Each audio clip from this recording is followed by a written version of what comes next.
afternoon, and welcome everyone to the Freedom of Mind Poetry Slam. I'm so glad that you could come. We have strong poets this afternoon that's gonna make you snap your fingers, make you hoop, make you... So just feel free to do that, okay? My name is Mrs. Bussey. I'm one of the librarians here at Freedom High School.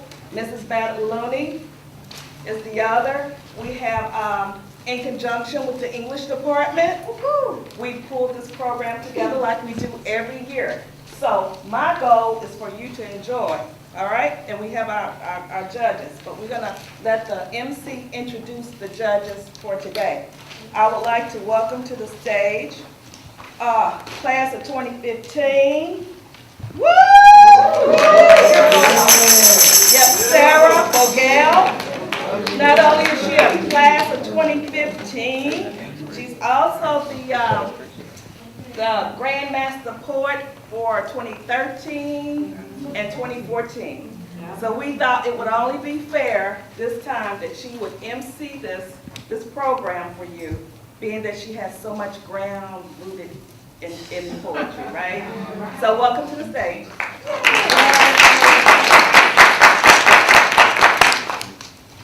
Welcome to this year's Poetry Slam. April is National Poetry Month, and here we are again to celebrate the power of words. Today, all of us will sit here and we will hear our young freedom poets bring their verses to life so that their poem becomes a performance. In the words of our nation's president, words help us appreciate beauty, understand pain, and they inspire us to action.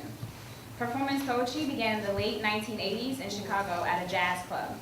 It was designed to heighten public interest in poetry readings. A slam contest pits poets against each other as they stand before a crowd that provides instance, not always supportive judgment. That, of course, would not benefit the proper freedom spirit. So, our freedom spirit includes hollers, hoots, claps, and snapping fingers. Hi, okay, so actually it's pronounced Shania, and the title of my poem is The Teacher. I don't respect you. You're not on my level. That's what my teacher told my class one day. Who does she think she is? We don't work as hard as she does. We don't make enough. So we're not on her level. She has half a century, yet we have a decade and some years. So what? In this day and age, we have kids working 2 or 3 jobs, going to school, and raising kids. Yet we're not on her level. Easily with the right connections, we could surpass her with decades less experience. We could provide for our families. We work to provide for ourselves. What does it matter if we're her age doing her job or our age doing our own? In a time where we have students who have low self-esteem, we have a teacher who basically puts us down.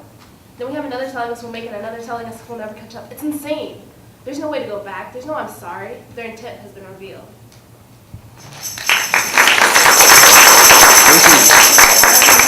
Okay. So my poem is called On a Page. The words written on a page are worse than face-to-face. A permanent reminder filled with hate, vicious rumors not even time can erase, screaming for you not to be who you want to be. You forget the things you hear, never the things you read. There are pity-filled eyes and reassuring smiles, but the pain that it leaves could stretch on for miles and miles. It doesn't have to be true. When everyone believes it is, some days, you do too. Apologies are thrown around, but the self-confidence, 6 feet underground. You still remember the written words, and the I'm so sorries make it so much worse. Thank you.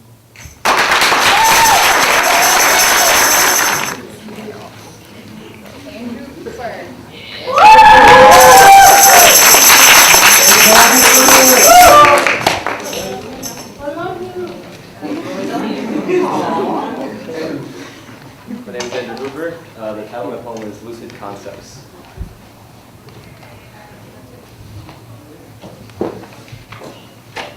May I inquire about your sleep?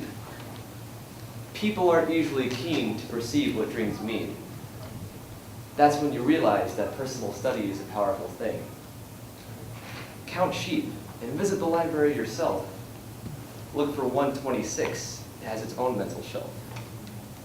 And when dreams reflect in earnest presence, a profound link forms, impervious to severance, granting you the power to will worlds while your subconscious adorns. It's the cognitive capacity, a doormat under surreal gates. He can come only to greet you, for he is a manifestation of your imagination construed. Wait, if you can remember your dreams, you can only improve. An example.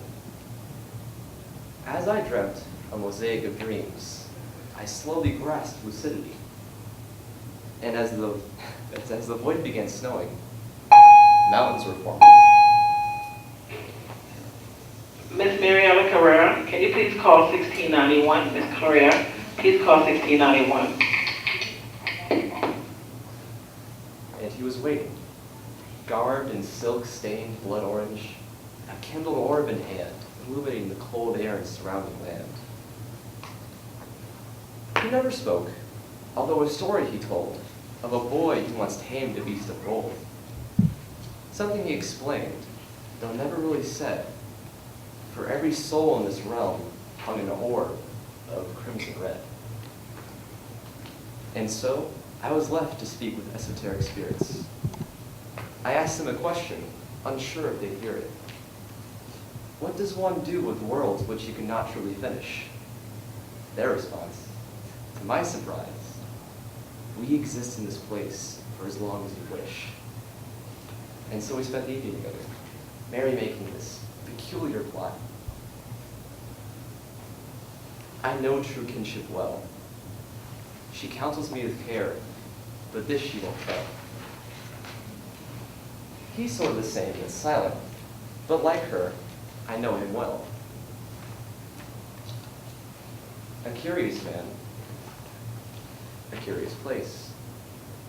Speak with the boy who tamed the beast, the host of the East.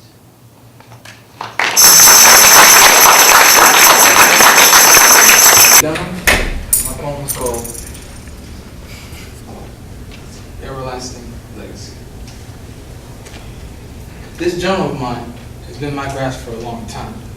I have passionately written on each page, hoping that whatever I write in it, it will be great. Because you know, let me tell you something. I was born into a family of storytellers, a legacy that spanned from generation to generation. They shared their stories of wisdom through stories, share their wisdom through stories of joy. Able to calm, able to cure a corrupted soul with a humble heart. Able to calm a destructive storm.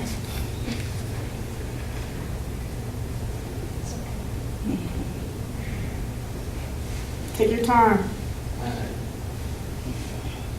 Able to calm a destructive storm with their blessed light as it rides along the cooling wind of laughter.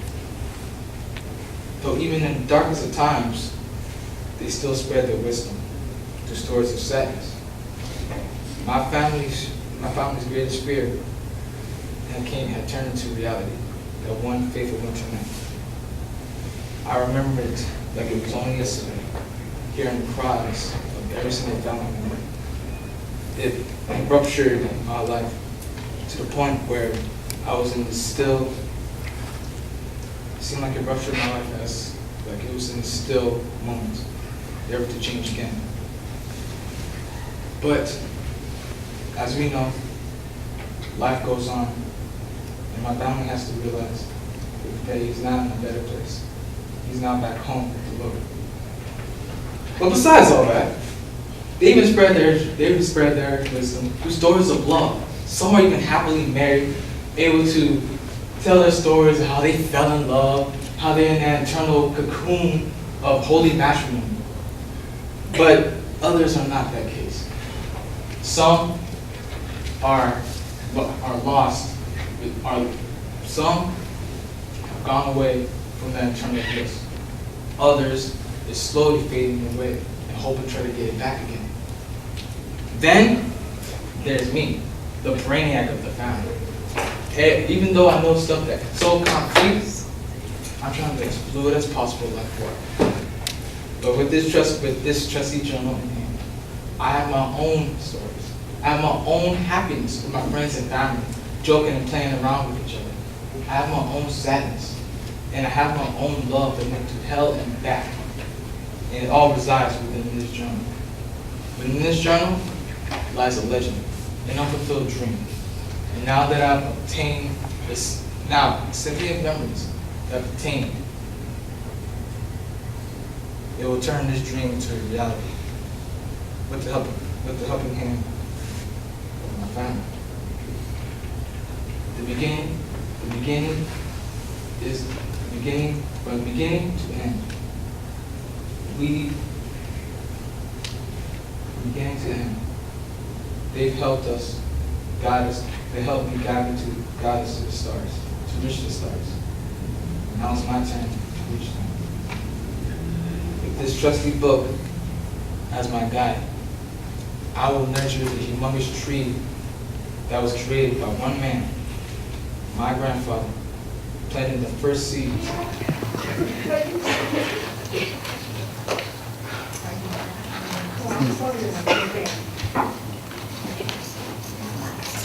Our next poet is Muhammad Akram.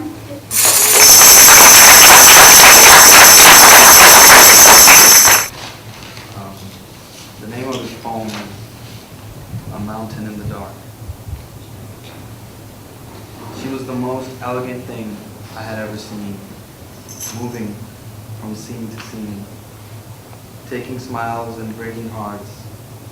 She could move a mountain in the dark. I told her, your eyes shine like the bright sun, innocent but filled with pain. The heartbreak in your smile is a dirty stain. Your hair as smooth as the summer breeze, as luscious as a cloud in the spring sky. I do sin, but I cannot lie as I say it takes my breath away every time I look in your eyes. You took off your mask. You took off your disguise. I looked into you, deep inside, and saw the beauty of the heavens that left mesmerized. She turned to me slowly and said, don't ask me this, because it's the only thing I can't give. I will walk away. Love never lasts. These feelings will pass, and I will never stay. There she stood, as silent as a night. She cut loose a life that she never really wanted. I was hurt. I was lost, and she had moved a mountain in the dark. She didn't care as she walked away, leaving nothing but her footsteps. I couldn't believe it. She had finally left. I could see it all now. I could see it all true. Her cold heart left me drowning in blue. I wish I never met her. I wish I never knew. But I couldn't help it. My heart was an open door. I loved her so much. I loved her so. I held my breath, said goodbye, and let her go. Thank you.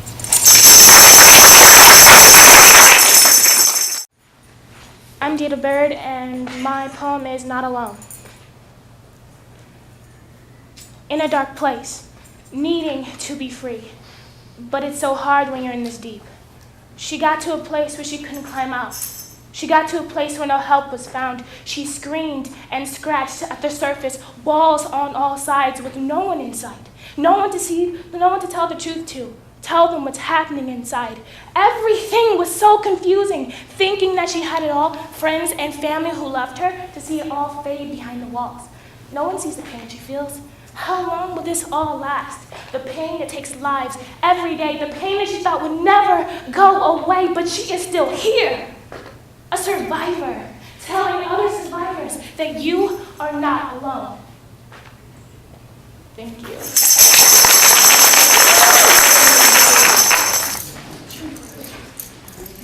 Hi, my name's Vanessa, and my poem is called Ignorance.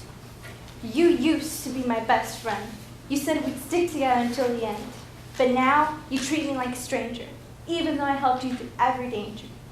I watch as you push your loved ones away. All they wanted was to hold you to stay. Was trying to help you through your darkness, but now you turned cold and heartless. Ignorance is now your new best friend, and I know that friendship will never have an end. Thank you.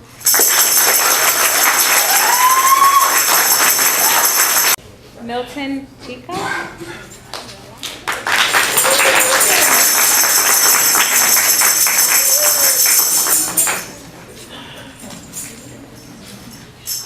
My name's Milton Chicas. My poem is untitled. I'm in love. I'm in love with the beautiful flowers I see every day. I'm in love with the tall trees that grow up day by day. How would I feel if I don't see a bird flying around? How would I feel if I don't see the beauty of the white waters flowing continuously in a long line? Those paradises with the combination of attractive mountains, glorious forests, unique lakes, and the adorable wildlife. Colorful places that at first sight will blow your mind. But there they are. Thousands and thousands of people who only want money and don't care about the environment. People who don't... Right, so there they are. Thousands and thousands of people who don't care about the environment. Impulsive people who only want money and don't see the damage they produce. Because if they do, it will ruin their business. And what if the ozone layer is completely destroyed? There will be no life on Earth if this defensive shield is more degenerated than what it already is.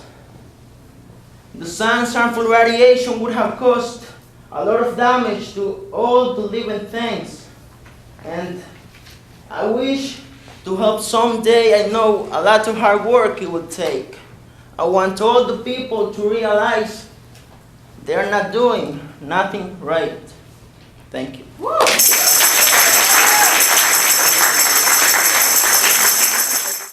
My name is Yahaira.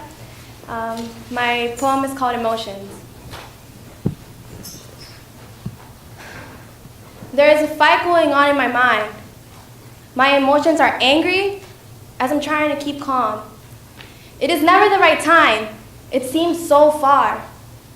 As I look back, all I see is battle scars. I must try my best to hide what I'm feeling. If I take the time to stop and think, I'll scream, break down, and cry. Because if I do, the more I think, the more I cry and won't stop. Only alone in the dark do I release a few small tears. Each tear, a memory that once brought me joy, now sadness, betrayal, and hurt comes to mind. There is a sense of loneliness that is creeping at my heart. There is a sense of loneliness that is creeping at my heart. I'm trying my best not to scream out the truth. If only the world knew what a liar you are. Being the one that said, I love you, yet crushing my heart in the palm of your hand. I'm starting to find love to be so cliche. When will I ever be okay? Thank you.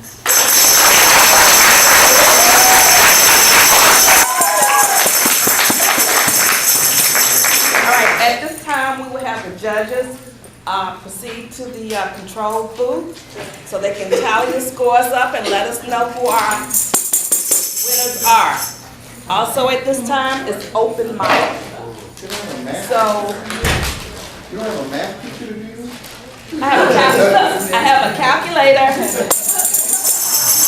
At this time, it's open mic. Feel free to come and flow some expressions, spit some rhymes, and have a good time. Oh, we have volunteers. Oh, I love the applause. I'm going to go first because I have to depart quickly. But first, please, a round of applause for Miss Bussy and our librarian. For those of you who don't know, the Poetry Slam is quickly growing here every single year. And each year we get more and more poets who want to come up here and test their talent, to show themselves. I saw a lot of new faces this year, which is really exciting. So hopefully those of you who are a part of the audience, sitting out there watching these poets come up, you'll be inspired by what you see and come up next year in order to participate in the Poetry Slam. Also, talk to your guidance counselor. Take creative writing. I teach it. It's my favorite class. Plug. All right, I'm going to do a poem. I had a sinus infection earlier this week, so I'm all stuffy, so I won't be as good as I usually am, hopefully. But what I'm going to try and do is something that I've been testing out lately in some of my classrooms, which is I'm going to pull a few words from you all in the crowd and then try to use them in a poem. It's something I've been testing my talent at. So by show of a hand, anyone have a word? You there. Fantastic. Fantastic, one of my favorite words, okay? Dog. Profound. Disenfranchised. So we got fantastic, dog, disenfranchised. Vengeance. Linguistic. All right, that's fine. Just to let you know that I dislike all of you equally. So dog, fantastic, disenfranchised, vengeance, and linguistic. That's going to be tough to remember. Right, I'm going to try. I didn't say I was going to accomplish that, but I'm going to try. All right, give me 1 second. What am I doing with my water?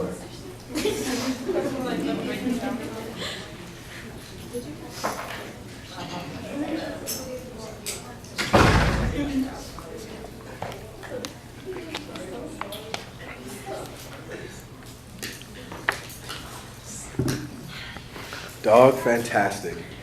Disenfranchised. Linguistic. Vengeance. All right. I think I got it. So I have a lot of stuff in my pockets and it bothers me. I really do. You see how much stuff I just pulled out? Plus 50 cents. Everything goes in my pockets. You should see my desk, no lie. All right, I got this.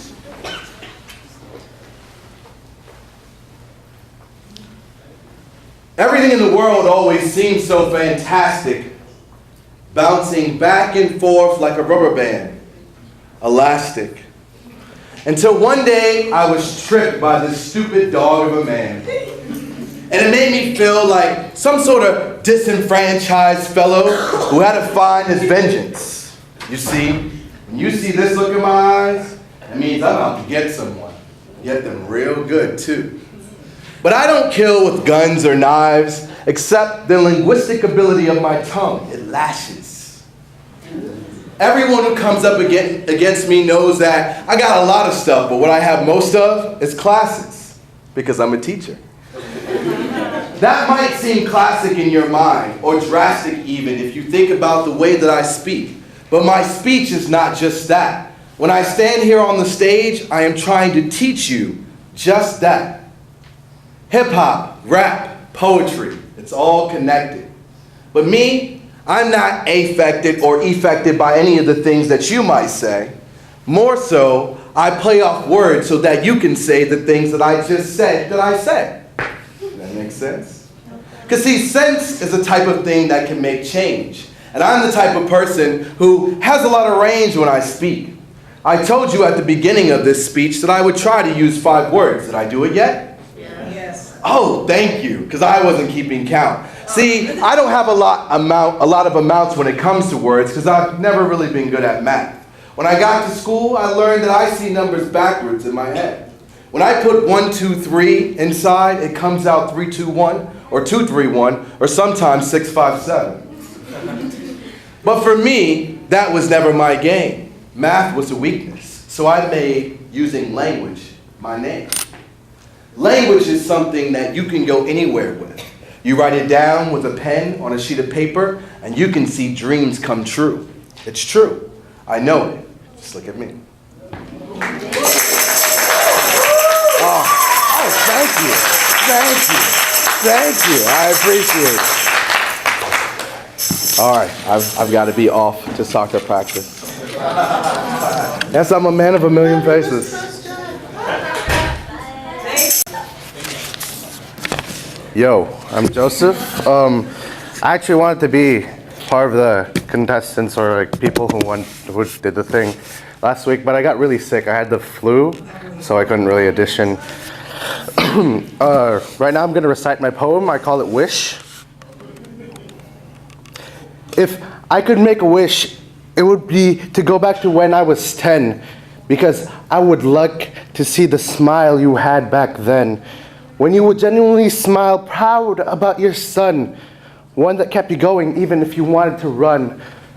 Because despite all the abuse you were put through, nothing could cloud your view.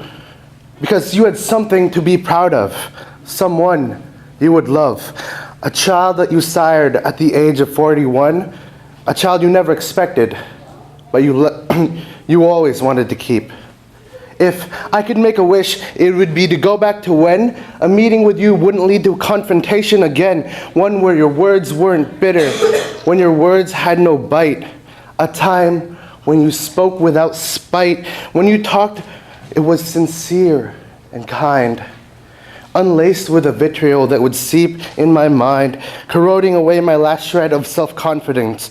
Built from layers of calluses and callousness, I surrounded my heart, thinking it was an adequate defense. But I never expected to get hurt from the inside, where a sleeper agent I didn't know would preside over the demolition of my own self-worth, the same woman that gave birth to me 18 years ago. If I could make a wish, it would be to be me when I was 11, when I'd bring home A's and you would be in heaven. A time where you would boast about your son, about what a success he would become. I'm sorry I didn't turn out the way that you've wanted. I noticed that you missed the days when I could be flaunted. How you would always say that you miss the old me, even if you don't realize that I'll always be the child that loves you, regardless of what you do. Because you taught me to treasure the ones I loved most, even if I would always talk back with a riposte. Sorry. If I could make a wish, I would just wish for you, Mama. I wish I could help you out, Mama.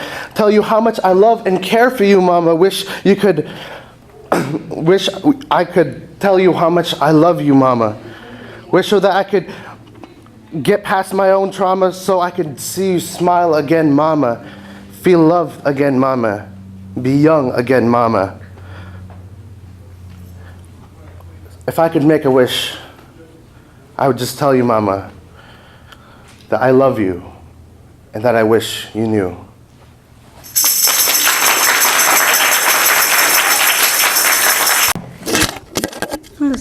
Anyway, I too, like you, wrote a poem for this competition, and I too got sick and wasn't able to audition.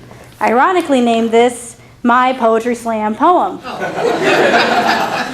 But I've changed that for future, so it's now Forbidden Shore. Oh, literature, or torturous love of life, you haunt my thoughts and fill my heart with bitter strife. I wish to love you forever till darkness, but I just fear my beauty has been stained and bruised by harness. Just to reach forth and touch your glow would invigorate a passion, but this spark of frenzy has never been so. I am trapped in a sickness of woe, though with thee the black elodie of spring never grows. Just touch me, my dear, and whisper into my ear, for I am locked in a fear that my impact is mere. Literature scoffs at me, and I'm left to just return a gaze of envy in a lustful frenzy that beckons intensely. I live for this madness, so when the vision happens, I feel gorgeously at sea, Can't you see? Ink shores where Ophelia letters drown, where crumbling cracks sound, and wind-swept paper scents bound. They're near, but whisper to me nigh. Scribbling over paper, I fall to cry. I love with such passion, so frivolously I try. I dream of the day to caress paper's skin, to feel her love and be adored as kin, to kiss lead lips and breathe her words out mine. Ink waves to drown ships, the power that only comes in time. Soon it will come. Soon, with tenacity, with gorgeosity, with vivacity, if word blessed with generosity, it will be a grave wave whose horizon was calm. With the music of a psalm and ash rubbing in my palms, I will cup your precious hands, and I will be with you like a beach is with sand.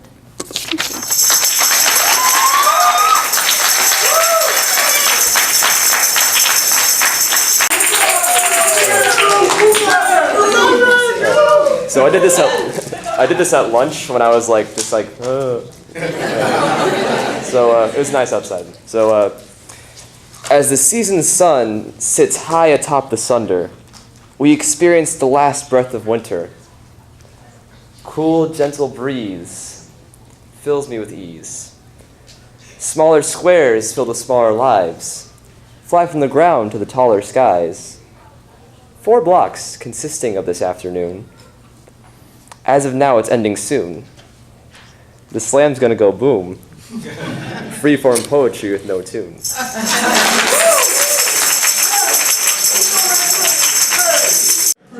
Wow, this was a hard decision, I'm sure, right, judges? Yes. Very hard. Yeah, I'm sure, because the talent that we saw today and heard was really uplifting to my spirit. I love freestyle.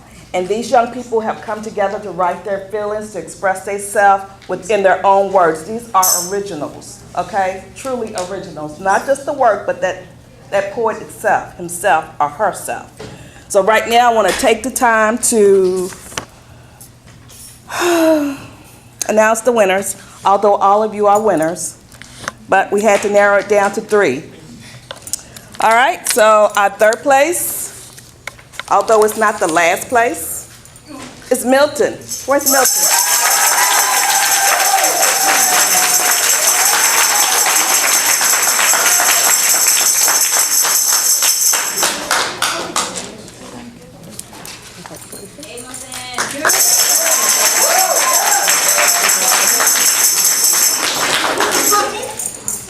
Second place. Do I need my glasses? I don't need Vivian Smith. Vivian Smith.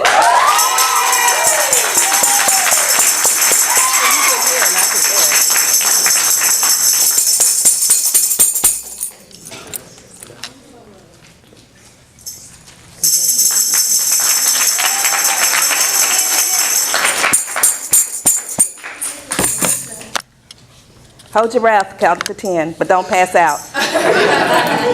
And our grand prize, first place winner,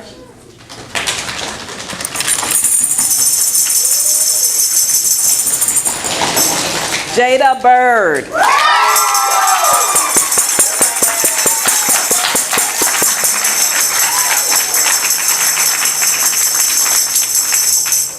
Congratulations. All right, I like that. Let's give all our poets a hand. Give everyone in here a hand.